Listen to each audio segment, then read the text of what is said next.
Okay, cool. All right, that's everybody. Cool. All right, let's go ahead and start if that's okay. I'm gonna Recording in progress. admitting Sorry. everything. Sorry for my late arrival. I think I got it working now. No worries, thank you. I'm gonna call the meeting to order at 6:02 p.m. The Planning Commission meeting will be conducted via teleconference pursuant to Government Code Section 54953, Section E. On October 20th, 2021, the City Council adopted Resolution 2180 confirming that a statewide state of emergency continues to exist because of COVID-19 virus pandemic, and that the Yolo County Public Health Officer continues to recommend measures to promote social distancing. To make a verbal comment during the meeting, join the meeting using the Zoom meeting link or the phone number below. So let's get started. Sorry, I'm a little discombobulated today, guys. General Administration Function Part 1, A, presentations by the public on matters not on the agenda within the jurisdiction of the commissioner, within the jurisdiction of the commission. Are there any presentations, anyone here for public comment that are on an item not on the agenda tonight?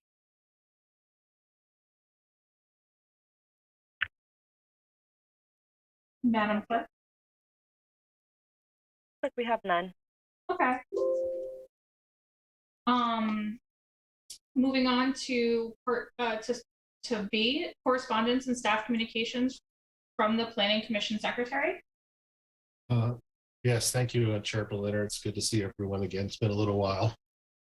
You should have received a memo via email from staff regarding the La Ciudad item on your agenda tonight, so we'll address that in more detail when we get to that particular item, but I did want to make sure that everyone had received that. And anticipation of your questions about returning to in-person meetings. I do believe that is on the horizon. The City Council will be doing that first, and then commission meetings will follow that. So I don't have an exact time frame for anybody on that, but I know everyone's curious, and so I do expect that to happen.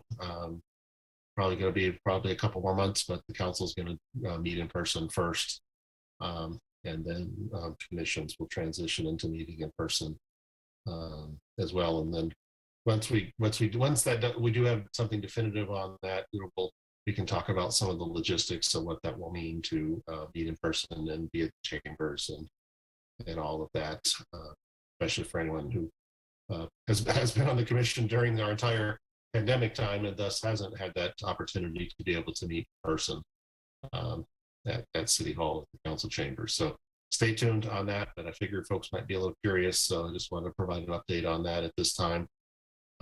So once the council does that in person, then I suspect we will follow, but for now, this meeting tonight and at least our next meeting in April will remain. So, and we will be meeting again in 2 weeks. Thank you, Mr. Tilley. Next, we have Section C, disclosure of ex parte communications. Planning commissioners should disclose any communications they've had on the agenda items at this time. Vice Chair Lockhart. Thank you. I would like to disclose that I met with cannabis retail operations in the city of Davis and another company that operates in Sacramento County. Great, thank you. Anyone else? Okay. Next up, we have the consent agenda. Consideration and approval of the minutes from the January 20th, 2022 and February 3rd, 2022 commission meeting minutes. Do I have a motion to approve? I'll move to approve the consent agenda. Thank you, Commissioner Hirsch. Do I have a second? I'll second. Thank you, Commissioner Escobar. Do we need to call the roll on this? It's been a while. Yes. Okay. Madam Clerk, can you call the roll? Commissioner Sablon, Aye. Commissioner DeAnda, Aye. Commissioner Hurst, Aye. Commissioner Escobar, Aye. Commissioner Seeger, Aye. Vice Chair Lockhart, Aye. Chair Berliner. Aye. Aye. Motion passes. Thank you.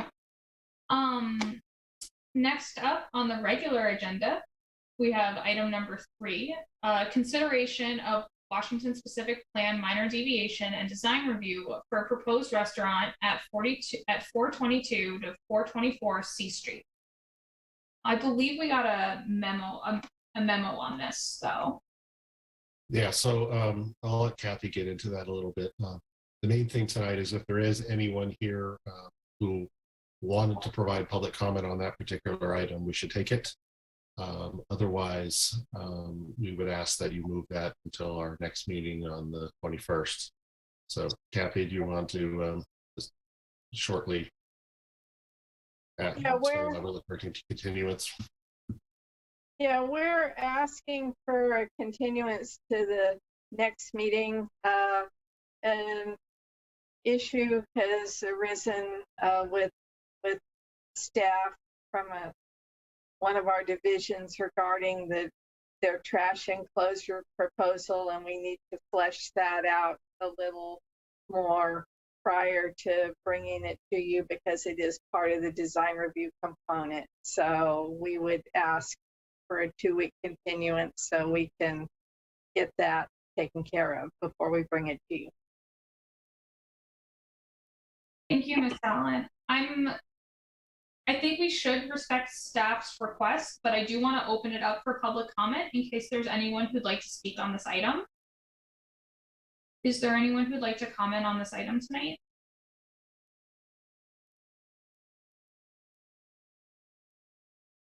Okay, it doesn't look like it. So does anyone have a motion to move for a continuance to a later meeting? Move to. So moved. Yeah, we would Specifically, ask let's for a have a motion to continue it to the date of the next meeting. So we've got a specific date. Sorry. A specific date, please. Okay. I was giving you guys a little bit of leeway in case you needed to continue it again. Okay, is there a motion to continue this item for the next meeting on April 21st, 2022? So moved. Okay. Do we have a second? Do we need to vote on this? Yes, okay. Do we have a second? I will second. Thank you, Vice Chair Lockhart and Commissioner Steger. Madam Clerk, will you call the roll? Commissioner Hurst, Aye. Commissioner Escobar,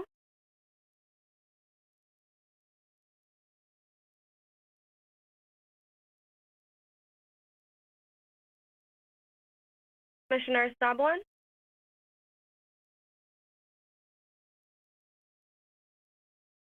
Commissioner Aye. DeAnda, Aye. Commissioner Steger, Aye. Vice Chair Lockhart, Aye. Chair Berliner. Aye. Madam Clerk, did you record Commissioner Sablon as aye? I did not hear her. Sorry, I think my space bar unmute's not working, but Oh, I was an aye on that. perfect. Thank you. Thank you. Thank you, everyone. This item will be moved to our next meeting. Moving on to item number 4, public workshop regarding retail cannabis sales. Mr. Tilley?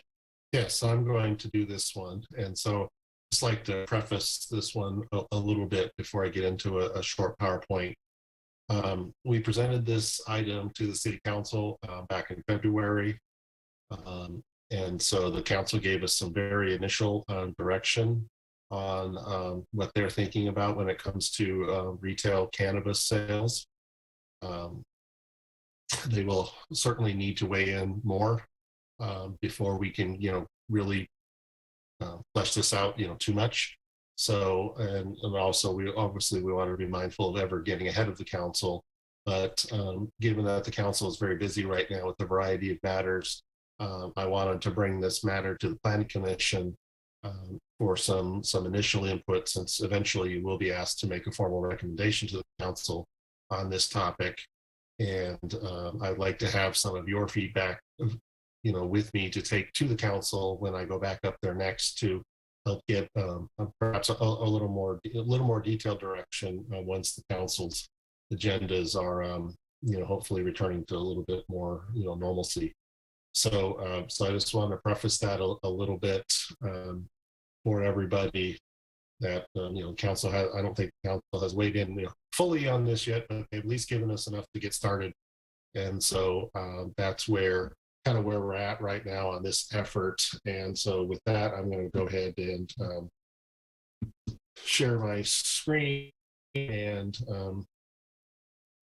look, wrong one, this one, and get going on. So I hope everybody is seeing my PowerPoint now as it comes up. It's short, I promise. It's also apparently slow. So just by way of background, I think as this commission well knows, the city has been involved with the wholesale side of cannabis businesses for several years now. You've seen many of them in your previous meetings. And so I'm going to stop the screen sharing temporarily and put this back up the regular way. And so I know the commission is familiar with the fact that we have been involved in cannabis, for a number of years now. And so at the council's annual retreat, this was actually their 2021 retreat, they elected to consider getting into the retail business. Retail, including storefront retail, has been prohibited in West Sacramento since about 2010. As I'm sure as the commission well knows, the world of cannabis and its legality and regulation has changed tremendously, since that time. That's obviously the biggest thing being the passage of Prop 64 in 2016. I'm going to try sharing my screen one more time. So hopefully everyone's seeing that right now. We can. Okay, great. Thank you. Yeah, because I can only see myself. I can't see what you're seeing. So this is a little summary of a little timeline of where we have been on cannabis. Mr. Tilley, Yes. can you zoom out a little bit? Some of it is cut off on the side. All right. Let me see if I can. Just press Control minus. Okay. Hopefully. Uh-oh. Oh, there we go. That actually worked on a Mac too. If it's Command minus. Okay. So hopefully that will come back up, and I'm not sure why I'm having technical difficulties on this, but that's okay. There's nothing, earth-shattering in the PowerPoint. So so council provided that initial direction back in early 2021 about their willingness to entertain getting into the retail cannabis business. So this is not working, so I'm just going to stop. I'll just do it. So so under that parameter, staff did start to get going on this, and so it really led to this past February doing an initial presentation and workshop for the council on potential retail cannabis sales options in West Sacramento. That's a whole new frontier for us when it comes to cannabis, and it's definitely going to be a different animal than all the wholesale ones that we have seen thus far, and your commission has reviewed several of those and previous commissions, and then at least some of those businesses have been up and operational, and in case some of them for a few years now. So all's well on the wholesale side of things, but retail is a different ball. So we are now coming before obviously the planning commission the council previously, now planning commission tonight, to kind of go over a very high level framework of how we would propose to administer a retail cannabis program in West Sacramento. And there's a few components to that I'm specifically hoping to get some feedback on from the planning commission tonight. So in summary, the council definitely has opened the door to at least the concept of having retail in our community. They gave us a few pointers about some key policy considerations important to them. So we have taken what they provided to us thus far and have started to rough out the game plan for how we would do the retail here in West Sacramento. There's retail that comes in sort of two formats. There's the storefront, where you walk into a place like what's in my background here as an example, and you go in and make a purchase, and like any other kind of retail environment. And there's also the non-storefront version, which is a delivery only. Those types of transactions are happening undoubtedly in West Sacramento every day, just with delivery companies that are based elsewhere. That's all comes to your front door, and nobody is otherwise. And then the third component of this that we are looking to include in our overall cannabis program is what's called a microbusiness. Microbusiness is one of the state license types, and it can include a retail component in it. It doesn't have to, but it can. And so we prohibited microbusinesses some time ago, probably because at that time, they did allow for retail, and we weren't interested in being in the retail space at that time. But times change, and here we are. So staff is proposing that we do open the door to storefront retail, the non-storefront delivery, and micro businesses. Doesn't mean we would get all three, but they all have a retail component to it, and that's what we're talking about. So, and I can tell you, we are already getting a tremendous amount of interest from potential retail operators in West Sacramento. So it's very clear there's interest out there from seasoned, experienced retail operators in our region and really statewide. So we sort of sent out that smoke signal, and it's definitely come back. But there's a lot of interest in having retail here from the retail community. So the council did not provide us a lot of specific direction on where they should be, how many there should be, anything of that nature. So for now, we are operating on that. We will not have a initial limit on the number of retailers, nor will we be getting into any type of lottery or beauty contest type environment at this stage. There's a lot of risk that comes with that, but at least for now, we are really looking at citywide potential for these potential. And when I say locations, I really are meaning the storefront locations. The non-storefront delivery only is perhaps less exciting. It's just going to be a warehouse somewhere that nobody would ever know what it was in. And then the micro businesses may or may not be even have any visibility, depending if they include a retail component or not. Micro businesses could just be cultivation, manufacturing, and distribution, for example. They don't have to have retail, but they can. And that's a license, one of the particular license types under the state's licensing frame. So I want to get into geography. I want to see if I can get the map up on that I provided you in your packet, because I think that helps inform the geography discussion. And then another very key component of this that we really need to flesh out on and is an equity component to this particular arena. Council gave us very strong feedback that they want to have an equity component into this, but did not at that time at least give us a lot of specifics of what that might include. So that's something that staff is working on. And personally, my objective on that is to try to identify something that would be meaningful in that particular space, but also something that is practical for us to implement and monitor over time, because we do have to be mindful of what our resources are, but at the same time, I do want to have an equity component that wouldn't just be nominal. It would try to actually have an impact on that particular in that particular domain. So that's one of the biggest pieces of the puzzle that we, even at staff level, we haven't put a lot of pen to paper on yet. But I do want to make sure that the commission is well aware that that is a strong policy consideration by the city council.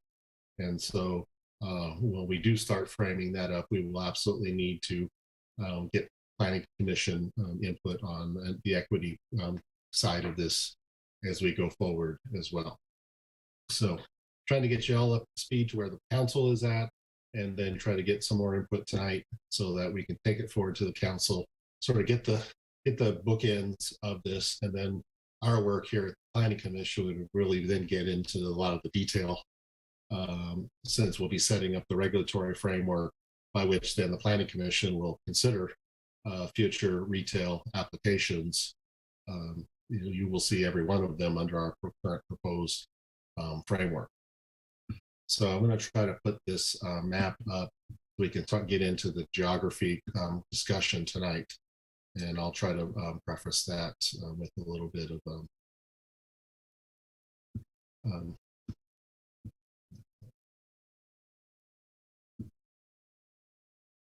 all right. So is my map up there now? Yes.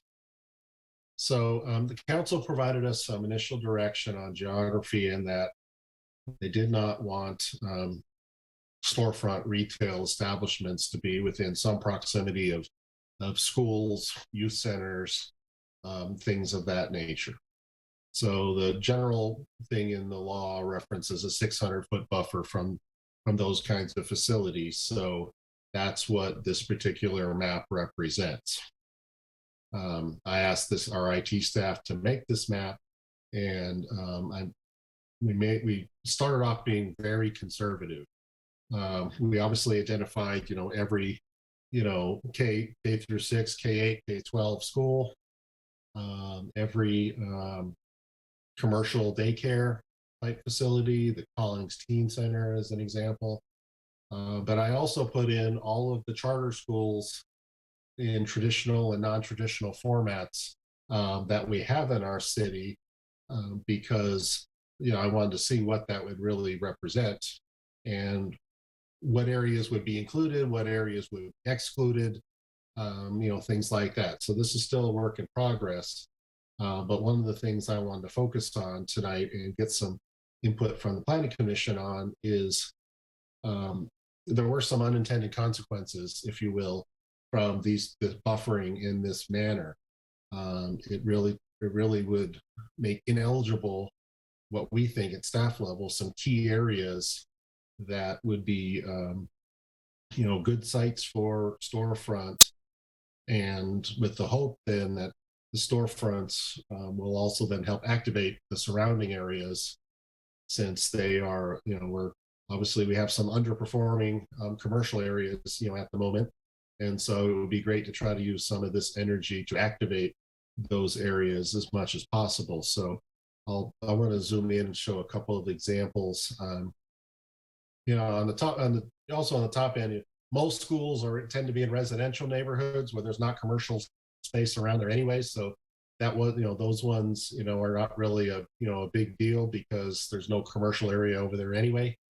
Like Elkhorn or Riverbank, those schools, and then a few others. I'm going to show the whole city. We're just going to start here at the north end and work our way down. I'm going to try to zoom in a little bit too, because I want to show a couple of key areas that kind of got caught in our broad net here, so to speak. So I did want to sort of highlight as an example for the commission. There's the Riverbend Shopping Center that's at Sacramento Avenue in Kegel. That's right across the street. Oops, I went too far, my mistake. That's right across the street from the large Baptist church over there. And at that church, they actually have a small charter school inside the church building. And I'm just trying to, so it's at the very top of the screen. I don't want to zoom in anymore because it's gonna screw up our presentation tonight. But what if we were to apply that buffer, from things such as that small charter school inside the larger church over there, it would more or less eliminate that entire shopping center to the east. And that's certainly a center that could probably benefit from some additional energy and traffic going through it. Another area I wanted to highlight is really the central business district along West Capitol and the Merkley area, close to City Hall, where there is a very small non-traditional charter school right at Merkley and Jefferson.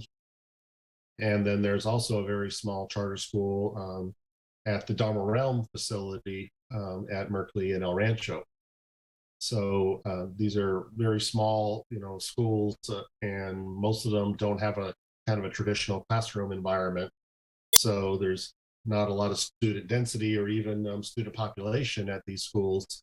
So we're at a staff level, we're trying to drive some energy in some of these areas that's not seeing a lot of energy.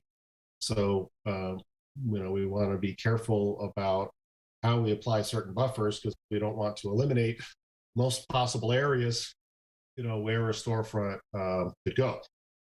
So that was something that kind of came out of this, and I think having the map really, helps identify, that where we may have some incongruence that we need to sort out. So one of the things that we're interested in from the Planning Commission tonight is, should we consider doing buffering a little more finely to perhaps, not include those type of small non-traditional, school settings, or perhaps even measure buffer, say building face to building face, instead of property line to property line like this map, which is, obviously the most, conservative way to go. So what, at least in the north area where commercial is mostly located, this does obviously leave the waterfront areas open. It leaves some of the area around Harbor and West Capitol open, but it does take out a lot of other areas that could very well potentially host a storefront environment. So I just want to scroll a little further south. So this is an industrial area, so not a lot of schools and other things to buffer. We obviously picked up a lot of the schools in the State Streets area. You can see it's definitely not all bad news. The whole waterfront area is still open potentially for storefront under this parameter, but I just wanted to get the commission's sort of wheels turning a little bit about some of those areas that would be perhaps have some unintended consequences if we applied the buffers as strictly as what's shown here. And then of course we're looking at things citywide. So now we're down in Southport. Clearly there's no real commercial around Stonegate School as an example, so probably not a big deal. But under this parameter, you see the high school there in OLG. That certainly consumes a lot of the town center as an example. Not all of it, but most of it. And so we sort of pick up that in there, and we want to make sure that we're keeping at least enough areas reasonably open to where people can actually find a space and to do a storefront should the council ultimately, formally decide that that's how they want to do it. And of course, you have Southport Elementary over there off Linden. That's all residential anyway, so not a big deal. But then out in Southport Business Park, there along there at Ramco Street, there is a, believe it or not, there is a charter school in that office building there at the corner. So we did another buffer from there. So I wanted to at least give the Planning Commission, that flavor of how some of these buffers may be applicable, what some of the trade-offs, may be on those, because we're obviously want to set this program up to have success. And we are also very mindful of, we don't want to create an extremely high barrier to entry for this program, particularly on the equity, that's related to the equity component. So if we get super strict on where these can go, that's really going to raise the barrier to entry. So we're trying to find that balance there and implement what the council has told us thus far. So I'd like to see if Mr. City Attorney has any particular comments in that regard. Otherwise, I'd like to get into sort of how we would propose to regulate these, the retail side of things. My only additional comment would be on the buffers. The question that sometimes comes up on this issue is what happens if one of the buffered uses moves in after a business is established? And in that case, we wouldn't tell the cannabis business to shut down and go away. Yeah. They were there first. But I know that's a question that sometimes comes up in this context. So I figured I would just address it now since David was just going through the buffer issue. Yeah, so that's all I had. Thank you, Andres. So that's a good point here as well, because this is not a static environment. Businesses are come and go, and so we want to at least do our best to anticipate that. But at least to start with what we know is on the ground, our goal is to try to have options for folks to try to keep the barrier to entry from getting too high, so that only the biggest and most well-resourced operators have a chance to get in the door. Mr. DeAnda, you have your hand up. Did you have a question at this stage? Yeah, I was just curious if the buffering system is used for any other industries in town. It's done most commonly for any proposed adult uses. It's not something that comes up very often, but that's done very, very commonly. And I'm trying to think of, and even in the state law, there's some stuff about, even on the wholesale side of licensing, where that has come in. But the example that comes to my mind the most is adult uses. And are the buffers generally the same size regardless, or is there some discretion in how much buffer to use? Unless Mr. City Attorney says otherwise, I believe that's really up to us to ultimately determine is what buffers are Law appropriate. sets a default for cannabis uses that can be modified by local jurisdictions. It can be made smaller by local jurisdictions. I don't believe it can be made larger.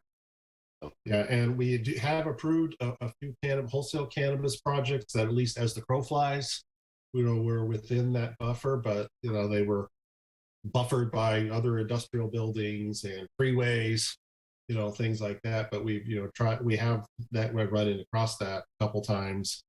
Those sites weren't anywhere near an actual school building, but they were at least adjacent or within proximity to school district property. So we have done that a few times, and that has obviously received support.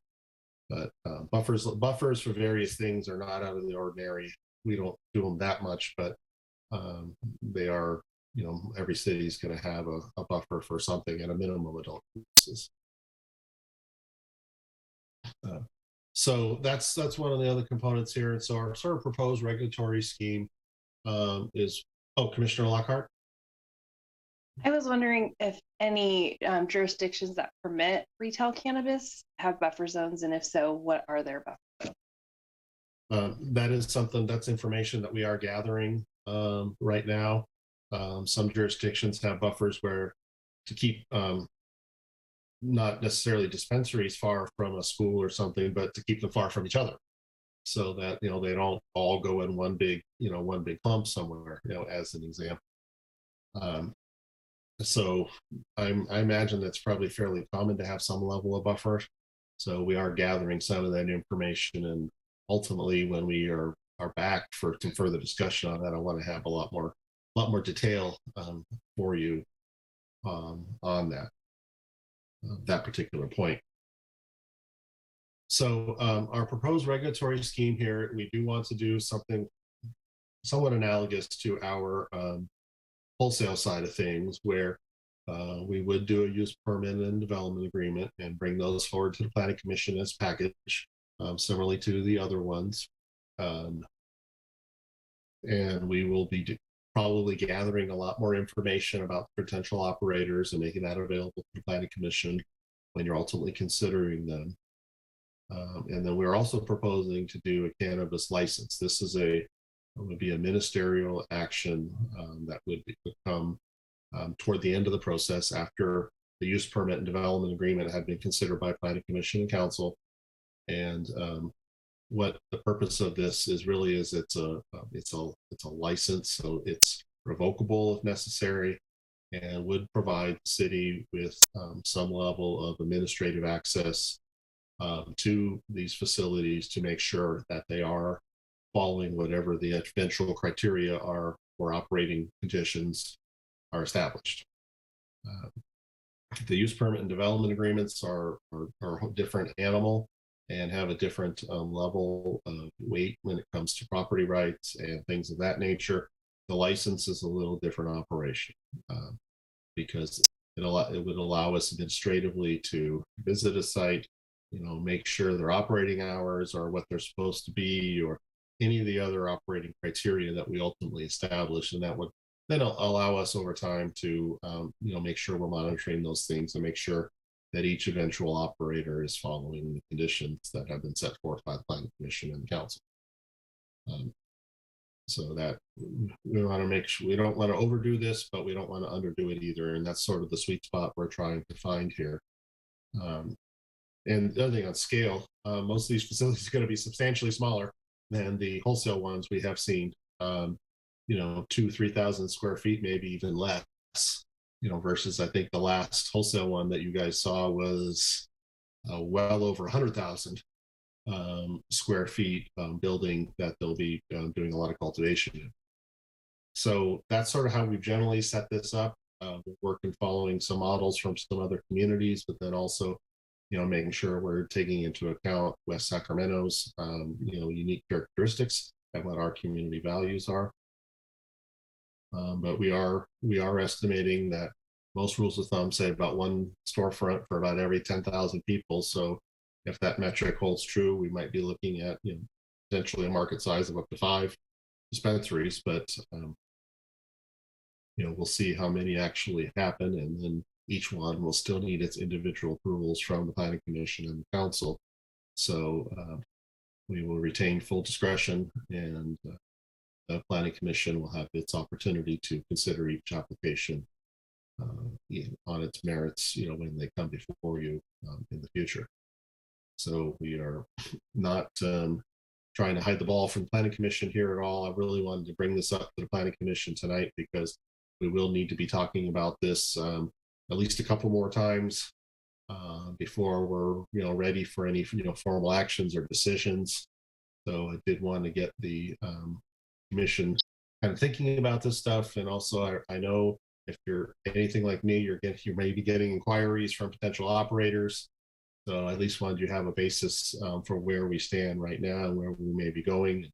Obviously, be mindful of ex parte communication, but there are certainly other opportunities out there, and many other communities around our area have storefront dispensaries and operate them in different ways and have different schemes. But in the end, we're still talking about a retail storefront environment under license both from the state and from local approval. So I kind of wanted to end on that note right now. I'm hoping we can get some input on some of the geography questions, not necessarily about any of those specific areas, but just more broadly, what should we really be buffering from, and how might we do that? Is the commission generally comfortable with that proposed regulatory scheme, the use permit, development agreement, and license? Things of that nature. I know this is very preliminary, so I don't have a ton of detail for you tonight, but I wanted to start this conversation as a way to help build for the next one we will need to have, and also so I probably will return to the council to get a little further before I come back to planning commission, because this very much is a policy consideration. So once the council is able to provide all the detail I think they would want to have, and that'll give us our guideposts so we can then start fleshing it out here at the planning commission, and then ultimately get it up to council. And then I would certainly expect they would entertain what our proposals are with the input from the planning commission as well. So I'm happy to take any questions from any commissioners at this time.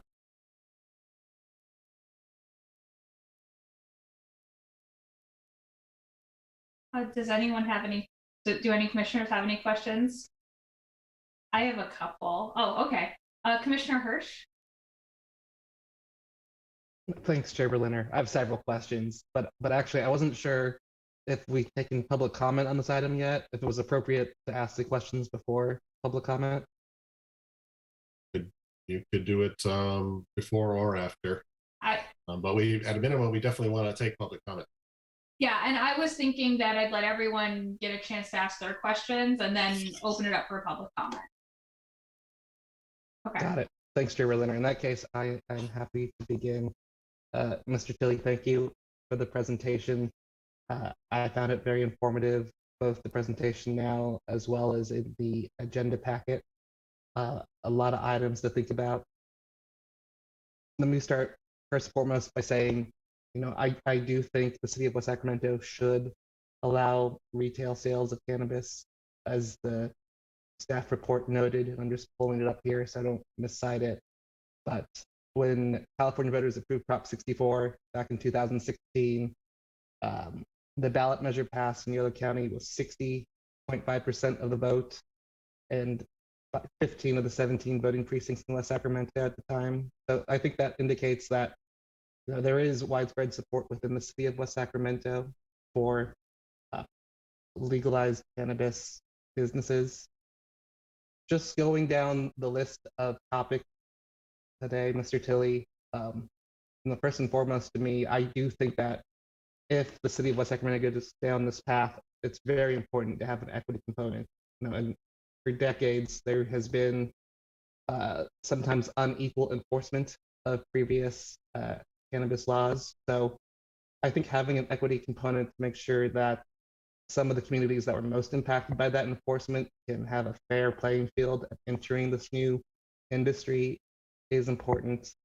I noticed in attachment 2 of the staff report, what was included was some materials about the state equity fee waiver program by the Department of Cannabis Control.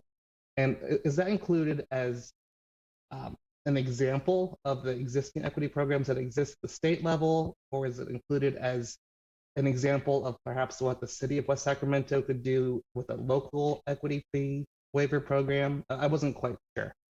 Yeah, we primarily wanted to, daylight what the state is doing, sort of as a metric, if you will. This is a very difficult topic, and most equity programs and communities have not been especially successful so far. But we do want to at least notice that there is a minimum at the state level, but it certainly seems like that we need to have some of our own considerations for that as well, and that makes sense in our community, for our potential business operators and residents. Can I ask, just because I'm sure you've read up on this issue much more than I have, when you mentioned that some of the equity programs so far haven't perhaps been implemented as successfully as hoped for, are there any trends or reasons that can be gleaned from that and lessons learned? Well, it seemed like in some of the other communities, especially some of the larger cities, they've actually provided some level of funding for two equity applicants, and some of those businesses, did not survive. And so some of those monies, ultimately went for naught.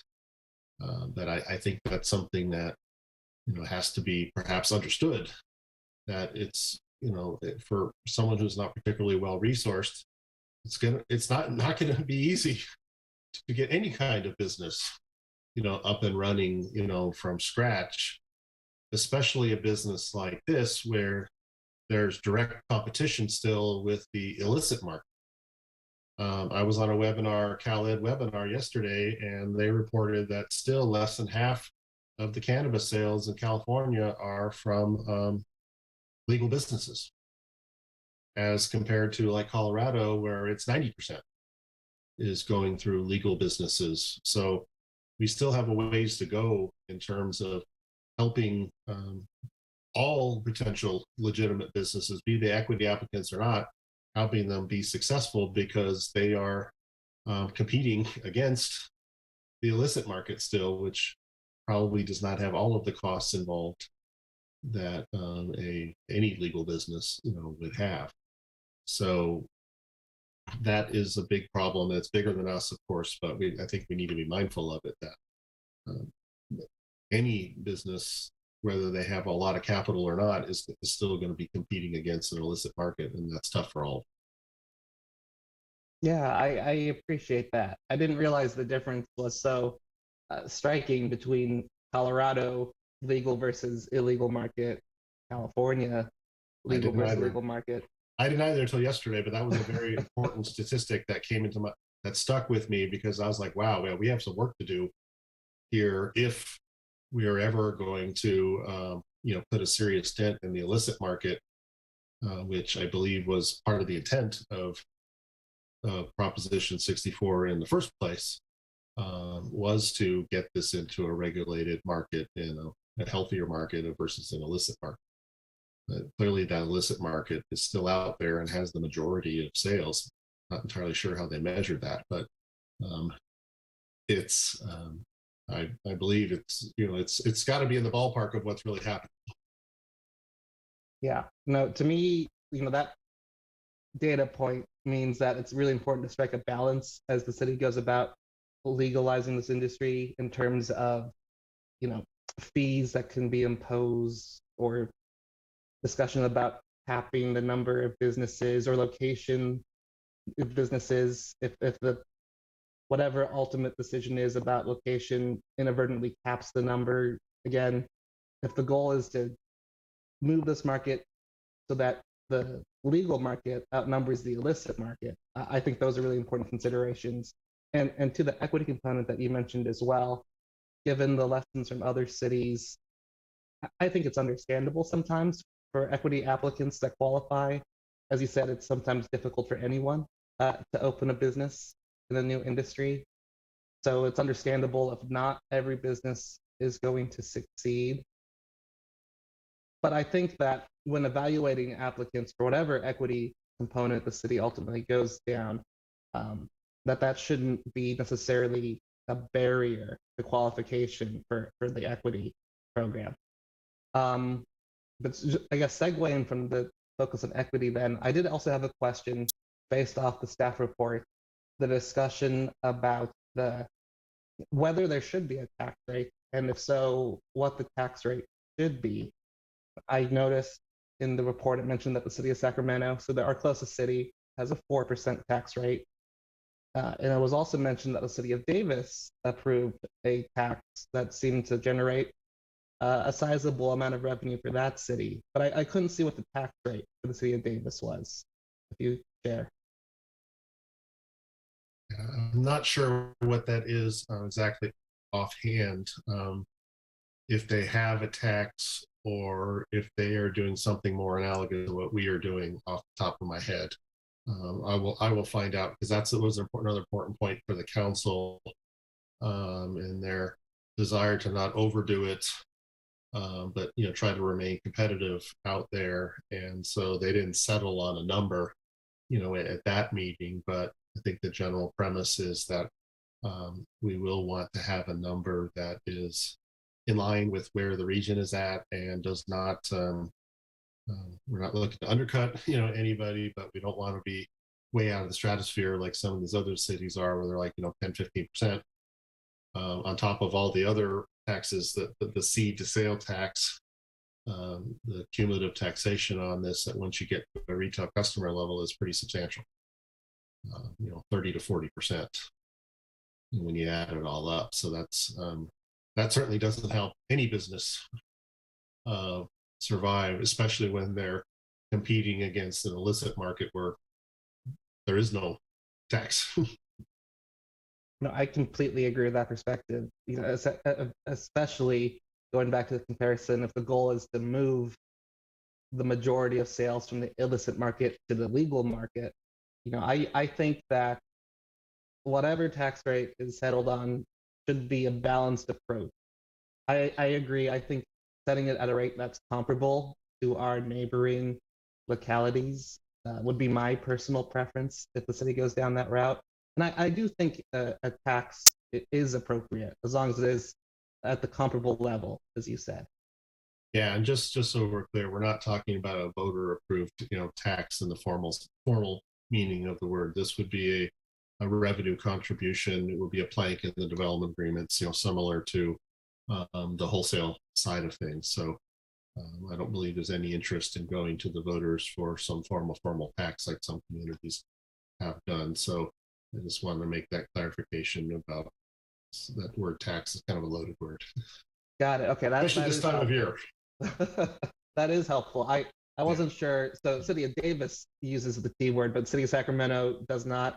When you talk about the 4%, is that more through the fee agreements? Yeah, and I do think they have a cannabis business license fee that really where that's kind of component into. Every city does it a little bit differently, so it's very difficult to compare apples and apples. But we are definitely planning to stick with the development agreement model and the revenue contribution component in there. It's just a matter of, what is the number? Got it. In that case, from my personal perspective, as you engage in conversations with council on this, I certainly support having a comparable fee component with our neighboring locality. And then just jumping topic, two more topics that came to mind as I was reading through the staff report. The first one, the location issue, which has already been brought up tonight. And I agree with the council's preference that these businesses should be located a certain distance away from schools or daycares or youth centers. When you were answering Commissioner DeAnda's question, you mentioned that there are similar distance requirements for adult businesses. Are those things, when you say adult businesses, like liquor stores or tobacco retailers, sort of similar businesses that sell adult substances? No, I was referring more to adult businesses Of a different nature? Different nature, yes. Got it. Okay, so my question then was, are there any location restrictions for alcohol sales or tobacco sales in the city? We have nothing formal in our zoning code that says that if you sell tobacco or liquor, you need to be X distance away from whatever.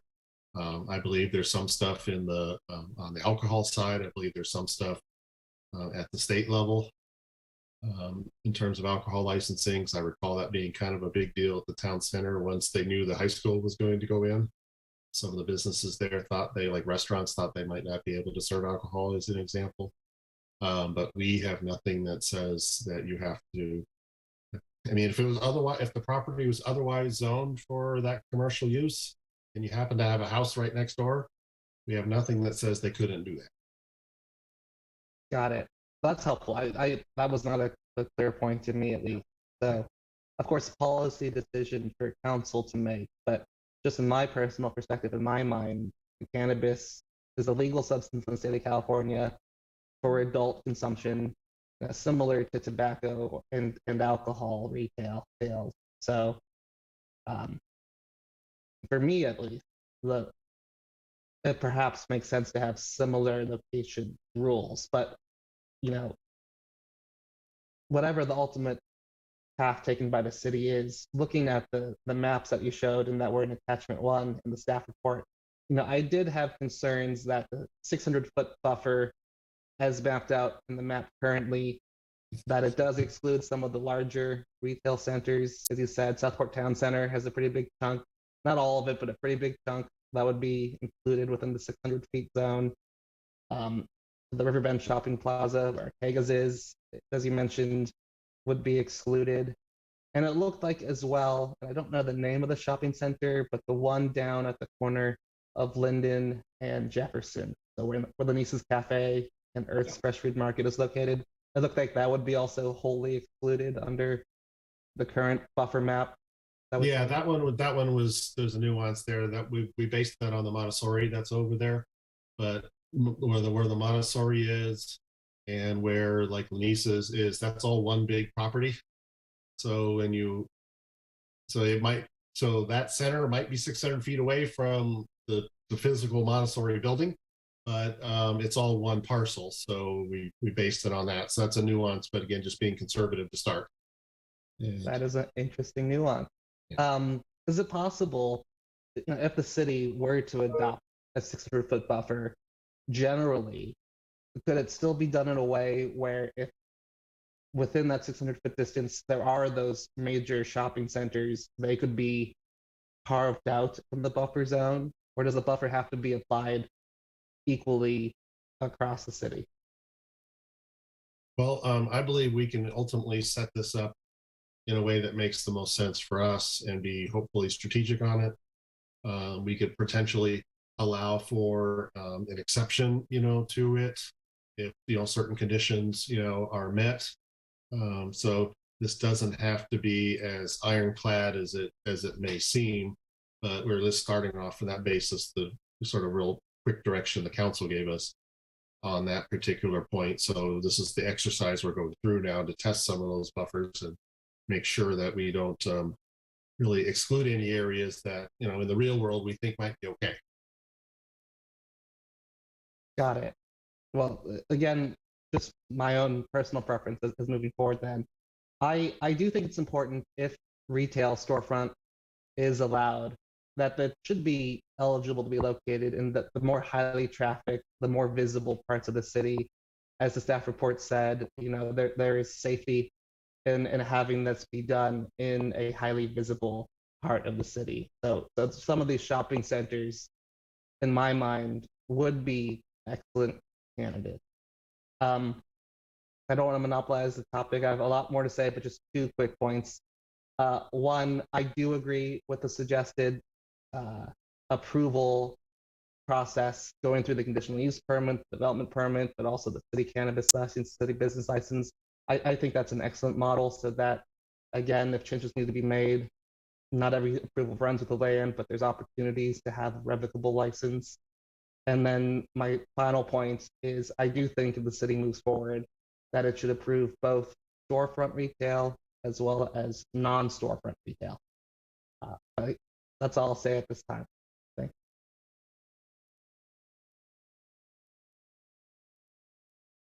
Thank you. Thank you, Commissioner Hirsch. I'm sorry. I was eating a cookie. Commissioner Speaker. Thank you, Chair Berliner.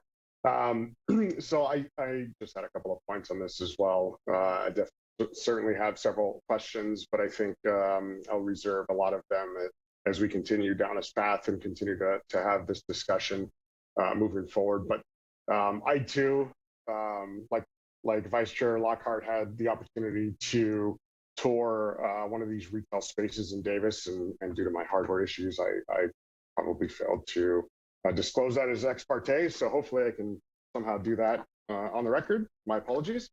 But that was my first kind of opportunity to step into one of those retail businesses, and I was incredibly impressed by the entire process, certainly around security, which I think is one of my sticking points on these type of businesses, and I think a lot of people share that. But anyway, I'll share more on that later as we continue on. I did have a question, though, Mr. Tilley, on the 6 wholesalers there that we have approved kind of in the recent past. I know a majority, all of those agreements did not include a component for retail sales. And so with the opportunity to implement retail sales here in West Sac, will that change potentially for those included businesses, or will they still be excluded? I think you're muted as well, sorry. It's entirely possible. I know at least one of those businesses that's been operational for a couple of years is very much interested in adding a micro business license to their portfolio so that they could potentially have a storefront there. That particular business is definitely kind of off the beaten path. So we haven't decided one way or another on that yet, but I think it's entirely possible that some of the distributors and manufacturers that we have in our community, may want to have a retail component too and run their own products, through their own retail outlet. It would be through a separate development agreement and CUP for the retail use. Yeah. We wouldn't combine the different uses under one umbrella. Yeah, so definitely would be in addition to what they already have. But I think that's a very likely scenario that many of our existing businesses, on the wholesale side, may want to add a retail component. So they will still need to come before you, much like anyone else who was starting from scratch. Understood. But from a business standpoint, I guess it makes sense that if you have the ability to make and distribute and sell at retail your own products, that could be a good business model, I suppose. Okay, thank you. And then I guess my last point with respect to this conversation on the buffer and kind of that size and how to work through that, I can completely understand the desire to include exclusions or not exclusions, but exemptions to the rule. But I just, it'll be interesting to kind of work through that, right? Because I think it's probably not an issue unless you're one of those entities that would, reside kind of closer or within that buffer zone to one of these retail shops, depending on how they feel about that. So it'll be, I'm excited to kind of see how that conversation goes and how we kind of work around making sure that everyone, is comfortable, I guess. And then each one will still need to come before the commission in a full discretionary situation. Each one will ultimately, receive, we'll be doing public notice for all of those. So there will be ample opportunity to consider those real world factors when we get to that stage, for each one. This is not at all or nothing, right now. Each one will still need to be vetted, and once we have real world information here at the Planning Commission and at the Council. All right, well, thank you so much, Chair Berliner. That concludes my question. Thank you, Commissioner Steger, and thank you, Mr. Tilley, for answering everyone's questions. I'd like to go ahead and open it up to public comment. Are there any members of the public who'd like to speak on this item? Yes. Can you raise your hand? Like, just raise your hand so we know who's talking, and so that there's an order in case most people want to talk. First up, it looks like we have Alfred Melbourne. Oh, just hold on a second. Is this a timed public comment, Mr. Tilley? We would recommend we stick with our standard practice of 3 minutes Okay. per person. Madam Clerk, is there any way you can keep time on that? Yes. Thank you. Okay, Mr. Melbourne, please go ahead. Greetings. Yes, my name is Alfred Melbourne. I'm born and raised here in Broderick, West Sacramento, California, and always a pleasure to be a part of these council meetings, planning commission, and whatnot. So thank you for all that you guys are doing over there. But I just wanted to make a comment on the social equity aspect of the program, and that I know that a lot of areas have not been 100% successful with their social equity programs, but I think that is an opportunity to allow some portions of the community to uplift themselves after being devastated by criminalizing cannabis and other aspects to build parts of a community that have been underserved. I was looking at an article recently, and I think it said that New Mexico was like 2.7 million or something in the first 24 hours. So I think that we have a very good idea that there's going to be resources, funding to be made, but you know, a lot of this stuff will go over, I mean, folks' head and never be able to participate in the system if we don't really sit back and create a program that will be successful, providing the support from A to Z so that folks can participate in the system and build further. So, but I want to thank you all once again, and those are my comments for now, and I look forward to hearing some more of the reports and things move forward. My girl says I got to go. Thank you, Mr. Melbourne. Next up, we have Kimberly Cargile.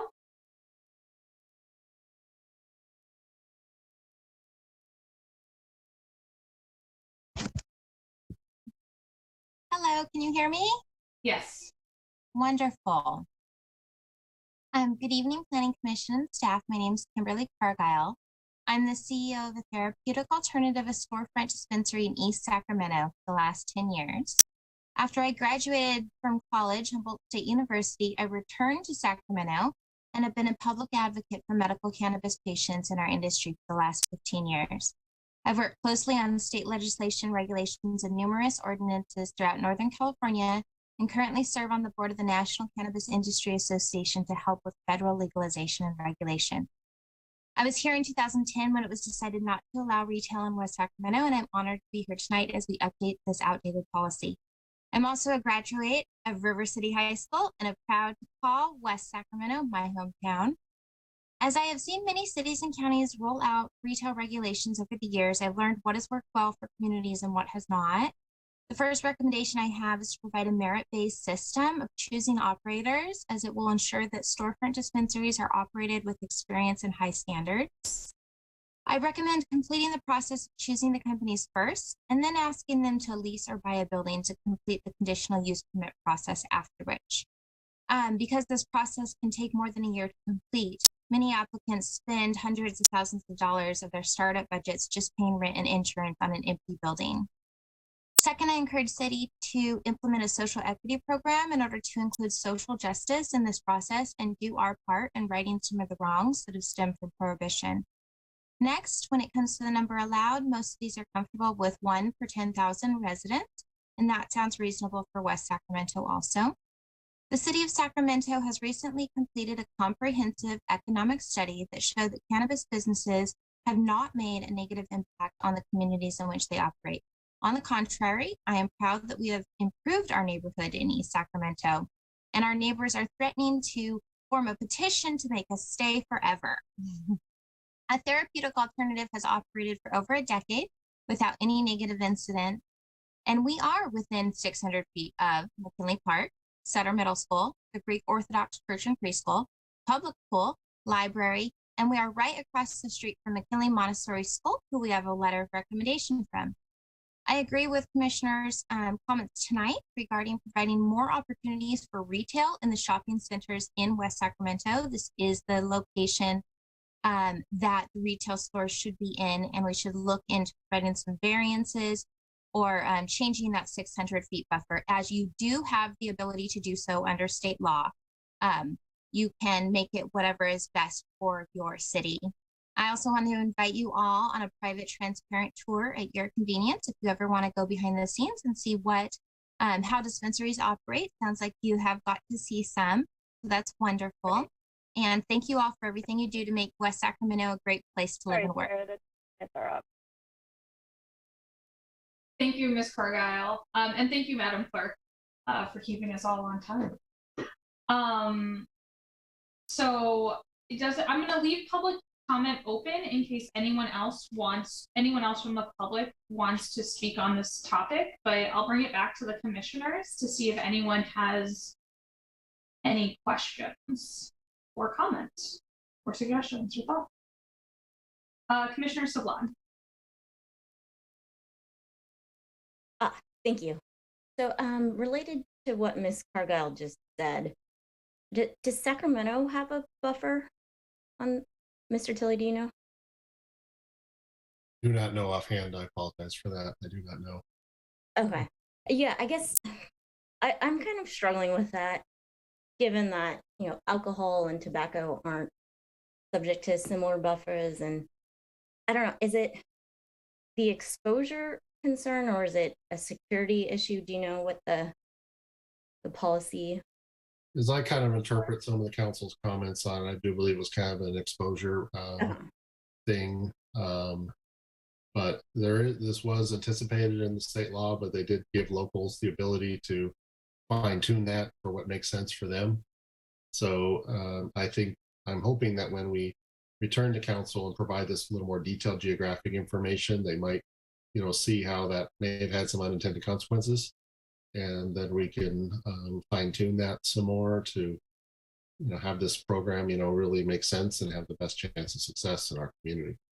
Okay. And that, how much discretion does council have with the buffer? Could they have a 0 buffer? Is it they can reduce it? What kind of discretion do they have on that? Mr. City Attorney? They could theoretically reduce it to 0, I believe, but they couldn't expand it greater than 600 feet. Okay. And could they define sensitive uses differently? I believe so. I think we could set a different buffer for different types of uses. Okay, so there's a fair amount of discretion with Yes. Yeah. Okay. So I think one thing that would be helpful would be to see different, like the map you provided today was great to see how that impacts where businesses could be located. That's a lot of work, I think, but just once you have the main ideas for potential buffers, is doing similar maps for each proposal would be helpful. Yeah, once we had the first one down, it's very easy to add or delete. Manipulate. Yeah. From that. And it's a perfect use of the GIS tool. That's exactly what GIS is kind of for, in a way, to see these things spatially. And I was even surprised personally by how, oh wow, that could catch more than I thought it might. Yeah. And so that's why we did it, but we wanted to at least start there, conservative, and then get input here from the commission and then ultimately the council. And I suspect there might be a little more flexibility introduced, once the council is able to see, a map like that. Right. Thank you. And then, also related, just kind of a density thing. I think you mentioned earlier, there wouldn't be a limit initially on the number of licenses. Yeah, the council did not indicate a preference for any type of artificial limit start, at least at our first workshop. I suppose that's something that they could introduce, later on, but they have not done that thus far. Okay. One thing I think, could be considered is maybe a density limit, just so it's not clustered. Everything's clustered. But I also know that, getting a license isn't the same as ending up in business. So that could be, you may end up keeping people out where no business is. Yeah, sort of what I'm learning through this is that there's, a lot of push-pull there in things that we might do unintentionally that might raise the barrier to entry. Such as if we seriously capped, the number of them, it's likely the most well-resourced ones would be able to get there. And obviously that's not our intention, is to have this only be open to the most well-resourced, parties out there. So I think every time we come up with something, we need to maybe look at it from the opposite point of view and make sure it's not having those unintended consequences of effectively creating a higher barrier to entry than what everyone is interested in having. Yeah. And that makes sense though. There are always unintended consequences with all these things. And is this issue going to be public workshop outside of council and commission meetings, or is it? Yeah, no, we do intend to get some stakeholder input on this. I know we're going to go to the chamber next month. But we do need to do a little more stakeholder input in our community and seems like things are opening up a little more, where that might be a little more feasible. But nothing's on the docket yet, but we will need to do something in that regard. All right. Thank you. That's all I have for now. Thank you, Commissioner Salon. Commissioner Deanda? Thank you, Chair Berliner. Similarly, I'm kind of struggling, I guess, with the buffer issue as well. You know, as a parent with kids at a couple of these schools, you know, kind of my first instinct is like, oh yeah, the buffer's good. But then, I mean, ultimately, I think I kind of land similarly to Commissioner Hirsch in that this is a legal, you know, practice. If we're not also similarly kind of regulating alcohol and tobacco, which are similar, you know, vices, if you will, you know, then I'm not sure we should here. And I do think that there's a fair amount of, you know, with the buffer and some of these other issues, there's a fair amount of stigma that is kind of baked in, no pun intended, baked into this issue around, you know, cannabis and marijuana, that, you know, the stigma from maybe decades ago, really, that is kind of colors some of the thinking around the retail aspect, particularly the buffering in and around schools and stuff. So, I mean, ultimately, I'm supportive. You know, I don't want to handicap this from the get-go with certainly with the buffers, particularly, like you said, there's some really good potential spots there. And so, yeah, it's a tough one though, but that's my 2 cents. Thank you, Commissioner Deanda. Vice Chair Lockhart?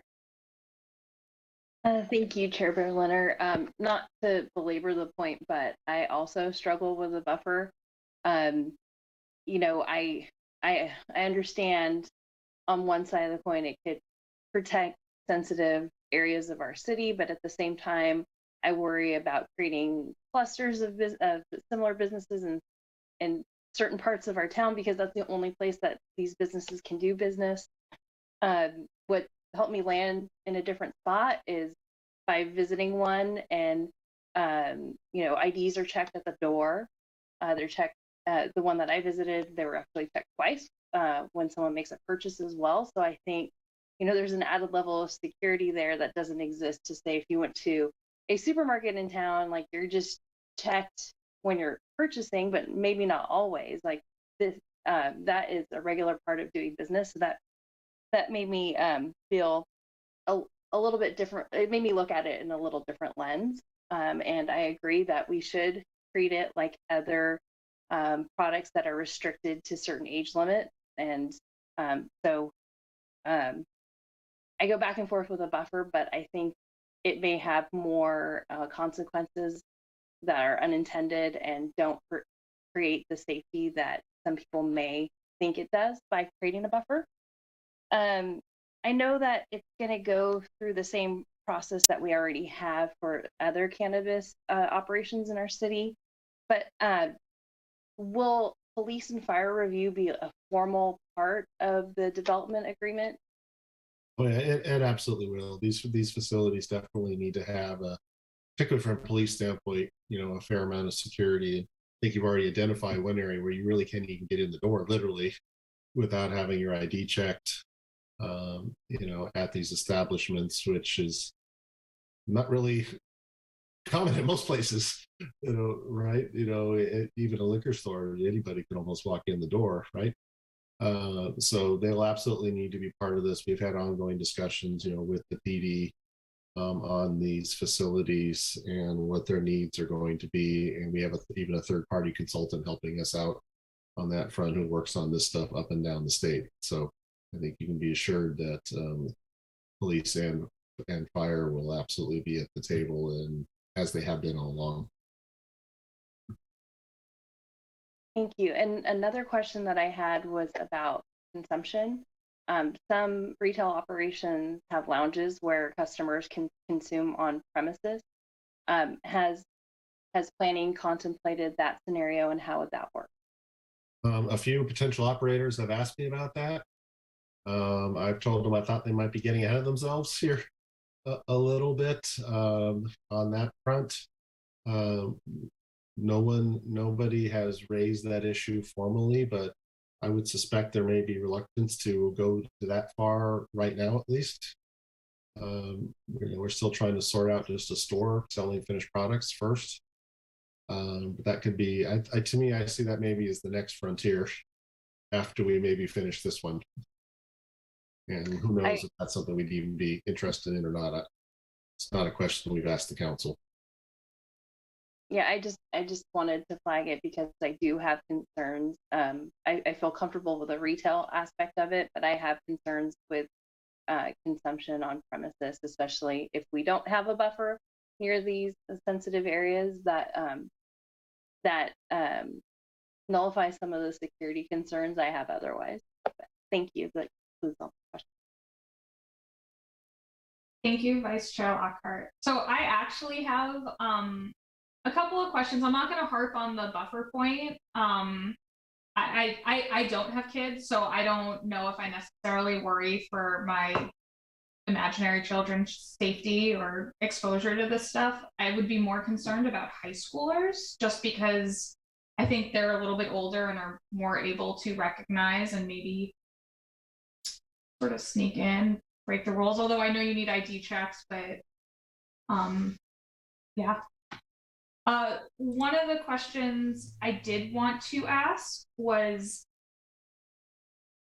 will the stores,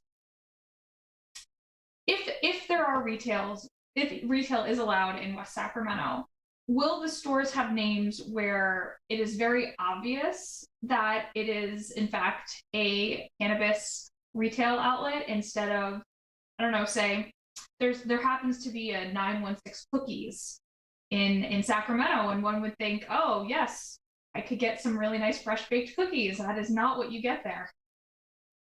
From personal experience, because I tried to get cookies there and they said no. So the council has tried to discourage our wholesale businesses from having names, in sort of that vernacular, but I imagine the retail game with their marketing needs might be a bit of a different animal. It's the wholesalers, aren't marketing, they're marketing within the industry. My suspicion is that a retailer would probably want something that conveyed the line of the industry that they are in. Would be my suspicion. 916 Cookies. That being said, there is quite a bit of so I know that there is concern about buffers and being near schools. A lot of these places have, it is probably harder to go in there than it is to rob a bank. They have so much security, so many cameras. There's every angle in front of the store is covered by a video. They have security out front. They have people checking IDs. So I'm not really worried about the buffer. I think a smaller buffer would make sense, just so retailers can open up in neighborhoods or in shopping centers that could use the support, or use that little boost, if you will. But those are my thoughts, and I just want to thank all the commissioners, staff, and the public for coming out tonight and taking part in this discussion. With that, I am going to close public comment. And is there anyone else who wants to say anything? Hearing and seeing none. So we don't need to close this item, right? Because it's just a workshop. Yeah, we're not asking for any formal action tonight. So I believe we have completed our mission, and I thank the commission for taking the time on this one, because this kind of is a big one. And we want to get it right. So I appreciate all of the comments tonight, and I'll be summarizing all those from next time I return to council on this topic. Thank you. All right, now I gotta go all the way back up to the top of my agenda here. Sorry, I was trying to follow along with the map to see where my house fell in the buffers. Administration function part 2, informal discussion. Is there anything that the commissioners would like to see come? Oh, Vice Chair Lockhart.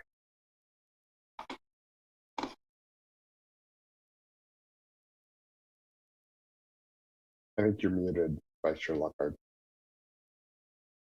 I have a new microphone, so sorry. I unmuted my microphone, but not my computer. So thank you. I wanted to let the commissioners know that we are all members of the American Planning Association, and former Planning Commissioner Russ Liebig has been serving in that capacity, even though he hasn't been on the Planning Commission, and so he is passing the baton. And I will be volunteering my time serving on the board for the APA for the Sac Valley section. So we'll continue to get those great resources and the connections that former Commissioner Liebig had. I just wanted to let you guys all know that in May, I'll be starting with that. Thank you, Vice Chair Lockhart, and thank you for stepping up and volunteering to serve in this role. Thank you. I'm excited about it. And Russ has big shoes to fill. They actually have 2 planning commissioners serving on his board spot. The other commissioner is a planning commissioner of the city of Mount Shasta.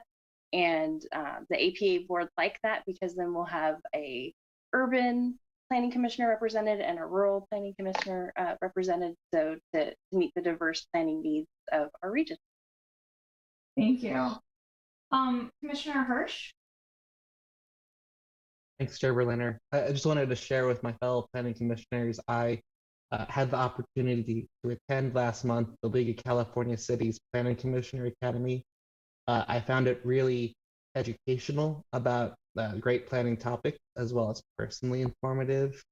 If other commissioners want to see any of the resources, some of them have been posted on the League of California Cities website and are just open and available to any members of the public. I would definitely encourage my fellow planning commissioners to check that out. If there's any specific topics or just general commission practices that you'd like to learn more about. And then the second part I wanted to add, at that Planning Commissioner Academy, there were a number of interesting panels. Some of the panels were organized by the Institute for Local Government, which I see also has a planning commissioner training scheduled later this month here in the city of West Sacramento, I believe. So if it works with your schedule, I would definitely highly recommend commissioners attend that training. I certainly found my training experience very helpful. Yeah, that will be at the community center Friday, April 23rd.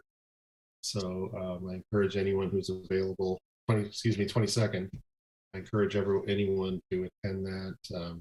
I know my boss, the community development director, will be there, who also happens to be the statewide president of APA. So I love how much representation West Sacramento is having in the broader, planning world in our region and through the state. I think it's really cool that our little city is up there, with the big boys, out there, and where we represent well, and we always fight above our weight class in this town. And that's always what's really, I always think is really exciting and invigorating to me. Thank you, Mr. Tilley. With that, if there's nothing else, we'll adjourn this meeting. Thank you so much. Thank you all. Good night, everybody. Thank you. Good night, everyone. Have a good night. Recording stopped.